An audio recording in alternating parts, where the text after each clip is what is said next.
तो यहाँ पे हम बात कर रहे हैं रीट 2021 यानी कि राजस्थान शिक्षक पात्रता परीक्षा, जिसमें टोटल वैकेंसी 31,000 और 16 लाख से ज़्यादा लोगों ने अप्लाई किया था। इसका आपको मेरिट यहाँ पे आंसर की जारी कर दिया गया है L1 और L2 का।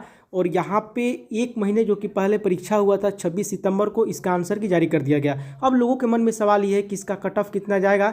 और यहाँ पे सबसे बड़ी बात यह है कि अगर कोई एक बंदा यहाँ पे अगर ऑब्जेक्शन रेज करता है यानी कि आपत्ति दर्ज करता है, तो क्या इसका फ़ायदा सबको मिलेगा, क्या उसी को केवल मिलेगा जो ऑब्जेक्शन रेज किया है। तो दोनों बातें ध्यान से समझिएगा। इसमें दो बातें हैं। देखिए, मैंने जो यहाँ पे पोलिंग किया था पहले वाली वीडियो में केवल 1,000 लोगों ने यहाँ पे वोट किया था, लेकिन अब ये बढ़ करके 4,000 होने वाला है। अब 4,000 लोगों में 120 से कम वालों की संख्या यहाँ पे 53% से ज़्यादा है, यानी कि आधे से अधिक लोग 120 से नीचे आ रहे हैं। ये ध्यान दीजिएगा। मतलब कि मैंने पूछा था कि रीट ऑफिशियल आंसर की आने के बाद आपके कितने नंबर बन रहे हैं। तो यहाँ पे देखिए, आपका एक फाइनल आंसर की भी आने वाला है, ठीक है। ये आंसर की अपडेट होगा आपको जब ऑब्जेक्शन रेज किया जाएगा। अगर मान लीजिए आपको लगता है कि बी नहीं सी होगा, ठीक है। चलिए इस पे भी बात कर लेते हैं, कट ऑफ पे भी बात करेंगे।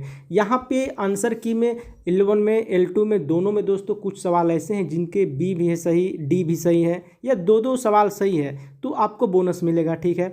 लेकिन यहाँ पे सवाल है कि क्या सबको बोनस मिलेगा। और दूसरी बात कि आप जो डॉक्यूमेंट उसमें डाल रहे हैं या जो कुछ भी आप प्रमाण में दे रहे हैं, वो प्रमाण पूरी तरह से वैलिड होना चाहिए, पूरी तरह से गवर्नमेंट से वेरीफाइड जो होता है बुक ना, वो होना चाहिए। कोई गाइड से, कोई गेस्ट पेपर से नहीं होना चाहिए, ठीक।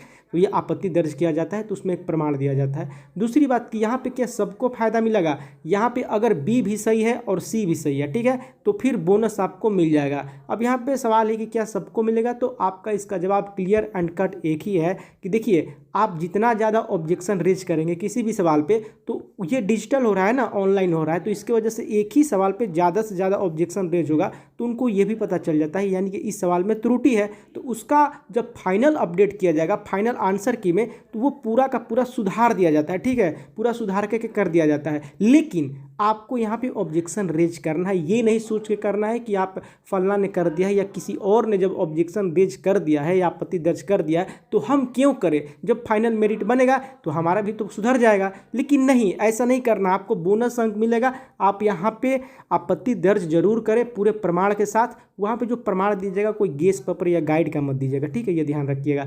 यहाँ पे एक और बात आपको बताने वाला है, यहाँ पे फाइनल जो आंसर की और रिजल्ट है वो दिवाली के करीब में आपको आने वाला है, ये ध्यान दीजिएगा। दोनों एक ही साथ कर दिया जाएगा। और ये जो फाइनल आंसर की आएगा ना, आपका ये लास्ट होगा, ठीक। अब इसके बाद कुछ नहीं कि फिर से ऑब्जेक्शन रेज करना या कुछ भी, ऐसा कुछ भी नहीं। अब इसके बाद आपको और इसी पे मेरिट आपका बन जाएगा, ये ध्यान दीजिएगा। अब यहाँ पे बहुत लोग के मन में सवाल है कि क्या मेरिट नीचे जाएगा या ऊपर जाएगा, मेरिट कम रहेगा ज़्यादा रहेगा। देखिए, यहाँ पे स्टूडेंट भी कम नहीं है, ठीक है। 28 में लगभग 3,700 लोगों ने यहाँ पे वोटिंग किया था और उसमें 120 से कम वालों की संख्या चौंकाने वाली है। देख लीजिए, L1 और L2 दोनों का यहाँ पे 53% है।